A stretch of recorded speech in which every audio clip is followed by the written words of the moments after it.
અહીંયા એ ફિગરમાં એનું જે ડ્રોઈંગ જે છે, આ ઓબ્જેક્ટ જે છે એનું ડ્રોઈંગ છે એ ઓબ્જેક્ટને ક્લેરિફાય કરતું નથી, એને સમજવું થોડું અઘરું પડે છે. પણ જ્યારે ફિગર બીમાં આપણે આ ઓબ્જેક્ટને ક્લિયરલી સમજી શકાય છે.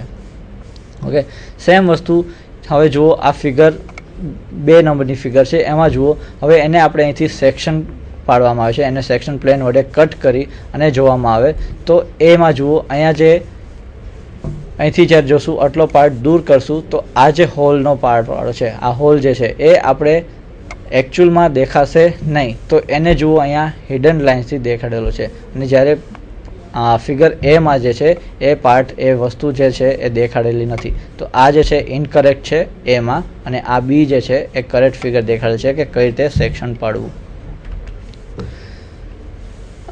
Thus, preferred section should be in figure 1b.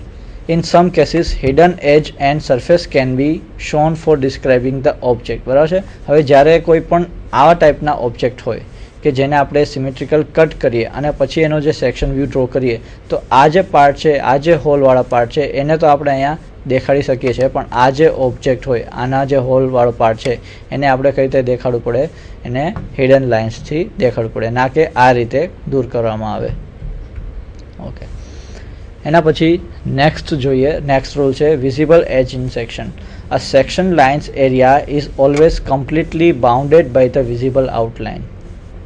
તો કે never by a hidden line or edge.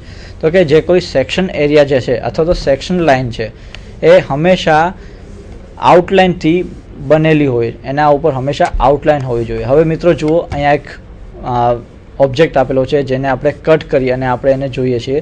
તો હવે એનું જે આપણે સેક્શન વ્યૂ ડ્રો કરશું તો જો આ રીતે અને આ રીતે આ બે વ્યૂ છે, પણ એકચ્યુઅલ કરેક્ટ જે એનો સેક્શનલ વ્યૂ છે એ આ છે.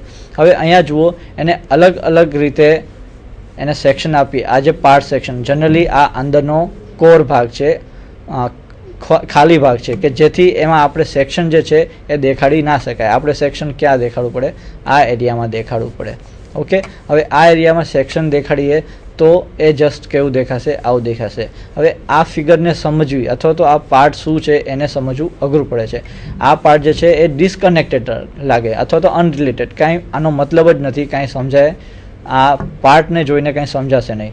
પણ એને જ તે સપોઝ આપણે બાઉન્ડ્રી આપી દીધી, કમ્પ્લીટ બાઉન્ડ્રી આપી અને પછી એને સેક્શન આપેલા છે, તો આ પાર્ટને સમજવું ઇઝી રહેશે કે આ પાર્ટ શું છે. એટલે ખાસ ધ્યાન રાખવાનું, આ section line area is always completely bounded by a visible outline. આ જે વિઝિબલ આઉટલાઇન સાથે, અહીંયા જુઓ વિઝિબલ આઉટલાઇન નથી આપેલી, તો એ આ ઓબ્જેક્ટને સમજવું કેટલું અઘરું પડે છે. Therefore, all visible edge and contours behind the cutting plane must be shown. બરાબર છે કે એના જે કન્ટુર્સ છે અથવા તો એની જે આઉટલાઇન છે એ હંમેશા એ ફિગરમાં દેખાવી જોઈએ. નહીતર આ ફિગર કેવું લાગે છે, ડિસકનેક્ટેડ અથવા તો અનરિલેટેડ, કે આ શું છે એ સમજવું જ અઘરું પડી જાય. આ ઓબ્જેક્ટ શું છે, એના ઇનર પાર્ટ શું છે એ સમજવું અઘરું પડે છે.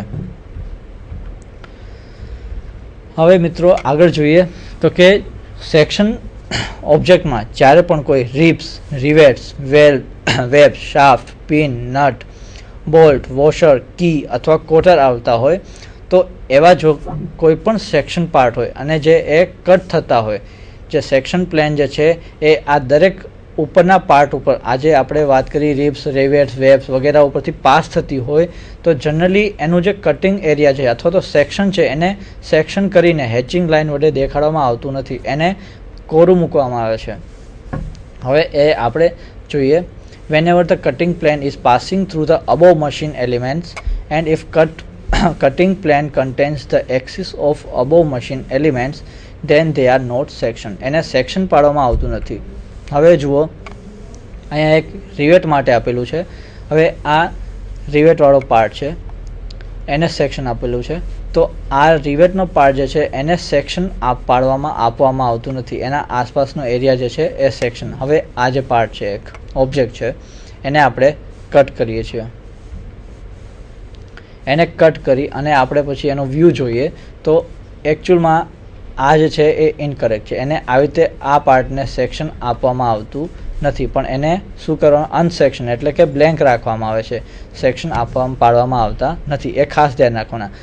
આ જસ્ટ રિવેટની વાત નથી, પણ રિવેટની સાથે ribs, webs, shaft, pins, nut, bolt, washer વગેરે, કીસ છે, શાફ્ટ છે, કોટર છે, એ વગેરેનું ધ્યાન રાખવાનું. એ જ્યારે પણ એમાં રિબ્સ આપેલા હોય, રિવેટ્સ આપેલા હોય, પિન હોય, નટ હોય, તો એ દરેક જગ્યાએ જે છે એનો જે એરિયા છે એ સેક્શન એરિયા એને સેક્શન નથી આપવામાં આવતા, એને અનસેક્ટ કરવામાં આવે છે, એટલે કે બ્લેન્ક રાખવામાં આવે છે.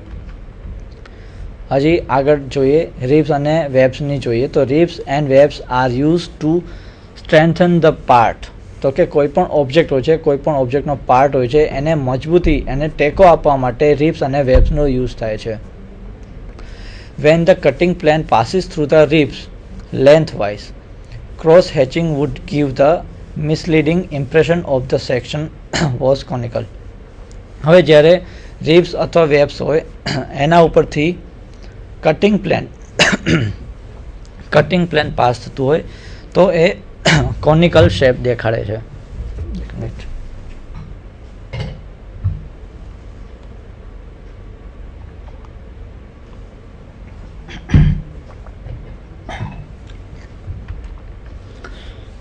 ઓકે, રિબ્સ અને વેબ્સ જે આપેલા હોય છે એને કટ કરતો હોય. હવે જુઓ અહીંયા રિબ્સ દેખાડેલ છે, અથવા તો એને આર્મ્સ કહીએ આપણે. હવે આ આર્મ્સને આપણે અહીંથી કટ કરીએ છીએ તો એનો એરિયા જે છે એ કટિંગ એરિયામાં અહીંયા જે છે એ ડેશિંગ અથવા તો સેક્શન પાડીને દેખાડવામાં આવતો નથી, એને અનસેક્શન કરવામાં આવે છે. અહીંયા જુઓ આ રીતે સેક્શન કરીએ, આ ઇનકરેક્ટ છે, બી જે છે એ ઇનકરેક્ટ છે અને એ જે છે કરેક્ટ એનું સેક્શન દેખાડેલું છે. કે કોઈ પણ ઓબ્જેક્ટને આવી રીતે સેક્શન ના કરવામાં આવે. આ રીતે આપણે જો સેક્શન પાડીએ તો આ ઓબ્જેક્ટને સમજવું થોડું કોમ્પ્લિકેટેડ છે કે શું છે, અહીંયા રિબ્સ આપેલી છે કે નહીં, આર્મ્સ છે કે નહીં. પણ જ્યારે આ રીતે આપણે એને સેક્શન પાડીએ આ રીતે અને આટલા પાર્ટને સેક્શન આપશું અને રિબ્સવાળો જે પાર્ટ છે અથવા તો આર્મ્સવાળો જે પાર્ટ છે એને સેક્શનિંગ નથી કરતા, એને અનસેક્શન રાખીએ છીએ, તો એને સમજવું અઘરું પડે, સહેલું પડે છે. હવે અહીંયા પણ એક રિબ્સ આપી છે, ટોપ વ્યૂ, આ એનો ટોપ વ્યૂ છે, એને આપણે અહીંથી કટ કરશું અને આ એનો સેક્શનલ વ્યૂ છે. અહીંથી જોઈએ એનું જે સાઇડ વ્યૂમાં આપણે એનો સેક્શન વ્યૂ દેખાશે જે કટ થયેલો હશે. તો આ જે રિબ્સનો ભાગ જે છે એને બ્લેન્ક રાખવામાં આવે છે, એને સેક્શન આપેલું નથી, સેક્શન પાડવામાં આવતું નથી. Okay, therefore cross hatching is eliminated from the ribs and webs when the cutting plane passes longitudinally through them. એટલે કે જ્યારે પણ કોઈ કટિંગ પ્લેન જે છે રિબ્સ અથવા વેબ્સમાંથી પાસ થાય તો એને સેક્શનિંગ દેખાડવું જોઈએ નહીં, એ ખાસ ધ્યાન રાખવાનું. હવે સ્પોક્સ એન્ડ આર્મ્સ માટે જોઈએ. સ્પોક્સ અને આર્મ્સ આ જે છે એ ફિગરમાં દેખાડ્યું છે કે આ આર્મ્સવાળો પાર્ટ છે, આ સ્પોક્સવાળો પાર્ટ છે. તો સ્પોક્સ અથવા આર્મ હોય વેન અ cutting plane passes through pulley, spokes ઓર આર્મ્સ. હવે જે પુલીના જે સ્પોક્સ અથવા તો આર્મ સાથે એ સેક્શન પાસ થતું હોય, સેક્શનિંગ થતું હોય, એનું અહીંથી એનું સેક્શન પાડતું હોય. Cross hatching is eliminated where the plane is throughout as being as is just in front of the spokes. એટલે કે જ્યારે પણ કોઈ સ્પોકમાંથી સેક્શન પ્લેન પાસ થતો હોય તો એનો જે એરિયા છે એ સેક્શન કરેલો દેખાડવામાં આવતો નથી. આર્મવાળો પાર્ટ હોય અથવા તો સ્પોકવાળો પાર્ટ હોય એને અનસેક્શન, એને બ્લેન્ક દેખાડવામાં આવે છે અને એના આસપાસનો એરિયા જે છે એ સેક્શનિંગ કરીને દેખાડવામાં આવે છે. even through the section cutting plane passes through two of the spokes in figure. આમાં જુઓ આ ફિગર એ જે છે must be in figure section view in figure A must be made without the cross hatching the spoke in order to avoid the apprehensions of the solid web as in figure B. હવે figure બીમાં જુઓ spokes આપેલા છે અને જ્યારે figure એ જે છે એ spokes વગર આપેલી છે. તો સ્પોક્સ વગર જે ફિગર આપેલી છે એનું જે સેક્શનિંગ છે, અહીંથી જે સેક્શન પાડી છે એનો પાર્ટ જે છે એ આટલા પાર્ટમાં જે છે એનું સેક્શન દેખાડેલું છે, જ્યારે જે પાર્ટમાં સ્પોક્સ આપેલા છે અથવા તો આર્મ્સ આપેલા છે એને કઈ રીતે એનું સેક્શન આપેલું છે. હવે નેક્સ્ટ ટોપિક જોશું ટાઈપ્સ ઓફ સેક્શન. હવે મિત્રો ટાઈપ્સ ઓફ સેક્શન વિશે આપણે આના પ્રીવિયસ લેક્ચરમાં આપણે થોડું ઘણું જોયું હતું, એટલે એનું થોડુંક સ્પીડમાં જોશું. ફૂલ સેક્શન વિશે જોશું આપણે. તો ફૂલ સેક્શન શું છે? તો કે ફૂલ સેક્શન તો કે કોઈ પણ ઓબ્જેક્ટને આપણે એને વચ્ચેથી અથવા તો સિમેટ્રિકલી કટ કરીએ, એના બે પાર્ટ કરીએ અને એના બે પાર્ટ કરી અને પછી એનો જે અંદરનો વ્યૂ જે છે એ જોઈએ છીએ અને એ ડ્રો કરીએ છીએ, એને એનું ફૂલ સેક્શન કહેવામાં છે. કોઈ પણ ઓબ્જેક્ટને સિમેટ્રિકલી વચ્ચેથી એના પૂરેપૂરા બે પાર્ટ કરીએ, એક પાર્ટ જે છે એવું આપણે ઇમેજિન કરીએ છીએ કે એ નીકળી ગયો છે અને પછી એના બાકીના પાર્ટને આપણે એનો સેક્શન વ્યૂ અથવા તો એનો જે અંદરના પાર્ટ છે એ જોઈએ છે, એને ફૂલ સેક્શન કહેવામાં આવે છે. હવે જુઓ, cuts generally horizontal or vertical from the and to the other. હવે જનરલી એને કઈ રીતે કટ કરવામાં છે, કાં તો હોરિઝોન્ટલી અથવા તો વર્ટિકલી. અહીંયા વર્ટિકલ કટ કરેલું છે અને બાકી એક હોરિઝોન્ટલી પણ કટ કરી શકાય છે. સિમેટ્રિકલ હોય છે. Cuts often pass through the centre of the drawing. તો કે જે કટિંગ પ્લેન જે છે મોટા ભાગે જે છે એ સેન્ટર લાઇનમાંથી જ પસાર થાય છે કે જેથી એના બંનેના એક સરખા ભાગ પડે. અહીંયા જુઓ, હવે આ જ ફિગરમાં આપેલું હતું કે આ જે ફિગર છે એના આ સેક્શન પ્લેન છે, આ એક ફિગર ઓબ્જેક્ટ છે, એને સેન્ટરમાંથી કટિંગ પ્લેન પાસ થાય છે અને એનો મોસ્ટ ઓફ હાફ ભાગ જે છે એ કટ થાય છે અને બાકીનો જે હાફ ભાગ છે એને સેક્શન દેખાડેલું છે. It happens to be elevation. હવે જુઓ કે જ્યારે એનું એલિવેશન ડ્રો કરો અથવા તો એને ફ્રન્ટ વ્યૂ જે ડ્રો કરતા હોય તો એને ફૂલ સેક્શન ફ્રન્ટ વ્યૂ અથવા તો ફૂલ સેક્શન એલિવેશન વ્યૂ કહેવામાં આવે છે. એમાં જે ફૂલ જે છે એ અવોઇડ કરવામાં આવે છે, એટલે એને સેક્શનલ ફ્રન્ટ વ્યૂ અથવા તો સેક્શનલ એલિવેશન વ્યૂ કહેવામાં આવે છે. એવી રીતે જ્યારે આપણે એનો ટોપ વ્યૂ અથવા તો પ્લાન જે ડ્રો કરીએ તો એ પ્લાન અથવા તો ટોપ વ્યૂને ફૂલ સેક્શન પ્લાન અથવા તો ફૂલ સેક્શનલ ટોપ વ્યૂ કહેવામાં આવે છે. એની જગ્યાએ આપણે એનો સેક્શન ટોપ વ્યૂ અથવા તો સેક્શન પ્લાન પણ કહી શકાય છે. હવે હાફ સેક્શન વિશે જોઈએ તો કે ઇન હાફ સેક્શન વ્યૂ, આ half section is 1/2 of the full section. હવે ફૂલ સેક્શન આપણે જોયું કે ફૂલ સેક્શનમાં શું હોય છે કે કોઈ પણ ઓબ્જેક્ટનો હાફ કટ કરવામાં આવે છે. હવે હાફ સેક્શનમાં એ જે હાફ સેક્શન ફૂલ સેક્શન હતો એનો પણ હાફ એટલે કે 1/4 of the object is cut, એટલે કે 1/4 ભાગ જે છે એ ઓબ્જેક્ટનો કટ કરવામાં આવે છે. હવે અહીંયા જુઓ, આ એક જે છે એ ઓબ્જેક્ટ છે. હવે એનો આપણે હાફ સેક્શન કરશું. હાફ સેક્શન એટલે કે ફૂલ સેક્શનનો હાફ. ફૂલ સેક્શનમાં આપણે અડધું કટ કરીએ છીએ તો અડધાનું અડધું એટલે કે 1/4 જે છે એટલો ભાગ જે છે એ કટ કરવામાં આવે છે, એટલે કે એને રિમૂવ કરવામાં આવે છે. 1/4 of the object is cut.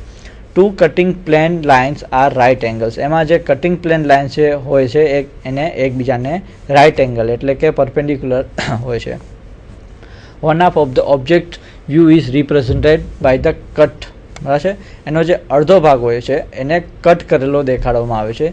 Used when the drawing symmetrical object. જ્યારે પણ કોઈ ઓબ્જેક્ટ સિમેટ્રિકલ હોય, બંને બાજુ અથવા તો દરેક બાજુથી સરખો હોય, સર્ક્યુલર પાર્ટ હોય, એવો કોઈ પાર્ટ હોય તો એવા ઓબ્જેક્ટ માટે જ most of half section use થાય છે.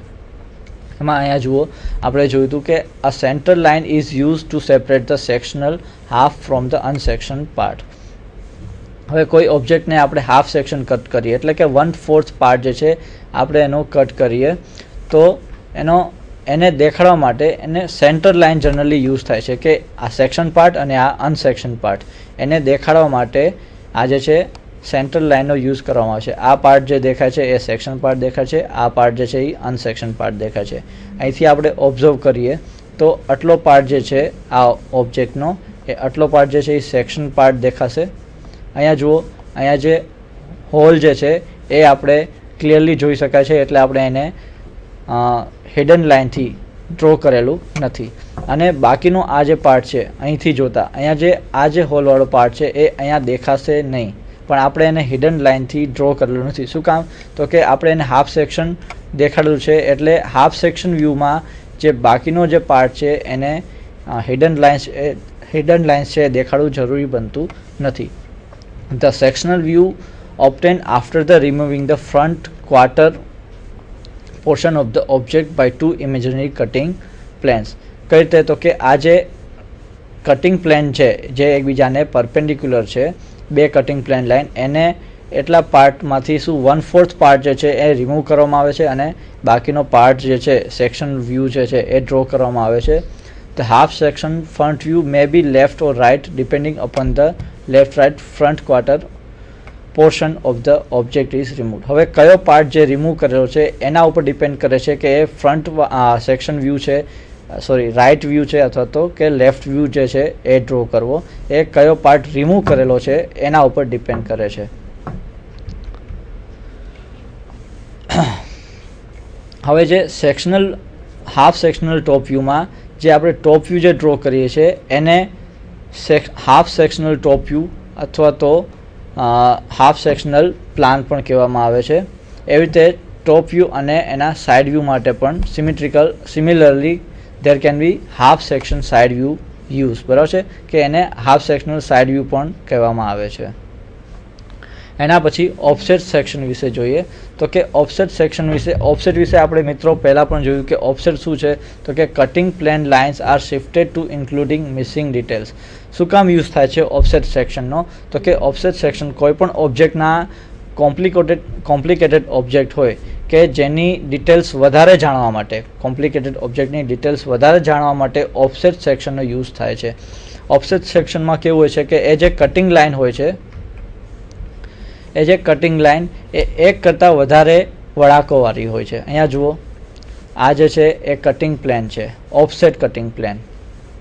એ શું કરશે કે આ જે ઓબ્જેક્ટ છે એને વધારે ડિટેલ માટે જાણવા માટે આપણે સીધું વર્ટિકલ અથવા હોરિઝોન્ટલ કટ ના કરતા આવી રીતે અલગ અલગ પોર્શનમાં, જેથી એ કોઈપણ ઓબ્જેક્ટનો ટોટલી આખો મોટા ભાગનો જે એરિયા છે એ કવર કરી લે. અહીંયા જુઓ, આ એનો ટોપ વ્યૂ દેખાડે છે, આ સેક્શનલ પ્લેન લાઇન છે, એ આ જે વ્યૂ દેખાડશે કે એનો મોસ્ટ ઓફ ભાગ જે છે એ કવર કરી લેશે, અને જેથી આપણે એનું મોસ્ટ ઓફ ભાગ જે છે એ આપણે જોઈ શકાય અને એને આપણે ડ્રો કરી શકાય કે કોઈ પણ એવા કોમ્પ્લિકેટેડ પાર્ટ હોય એને ડ્રો કરવા માટે ઓફસેટ સેક્શન વ્યૂનો યુઝ થાય છે. એના પછી બ્રોકન આઉટ સેક્શન વ્યૂ માટે જોઈએ. રિમૂવ્સ અ ડિફાઇન્ડ એરિયા ઓફ મટીરિયલ. તો કે કોઈ પણ મટીરિયલ હોય, કોઈ પણ ઓબ્જેક્ટ હોય એનો ડિફાઇન્ડ એરિયા જે રિમૂવ કરે છે, પહેલાં એનો એરિયા જે છે એ રિમૂવ કરે છે અને શું એક્સપોઝ કરે છે, expose unseen part of the features in existing drawing view. તો કે જે ડ્રોઈંગ વ્યૂ છે અથવા તો કોઈ પણ મટીરિયલ છે, કોઈ પણ પાર્ટ છે, એનો જે અંદરનો પાર્ટ જે છે એ દેખાડવા માટે, એક્સપોઝ કરવા માટે બ્રોકન આઉટ સેક્શન વ્યૂનો ડ્રો થાય છે. For analysing the detail information about the smallest part of the object. એના કોઈ પણ નાનામાં નાના ભાગને જોવા માટે બ્રોકન આઉટ સેક્શન વ્યૂ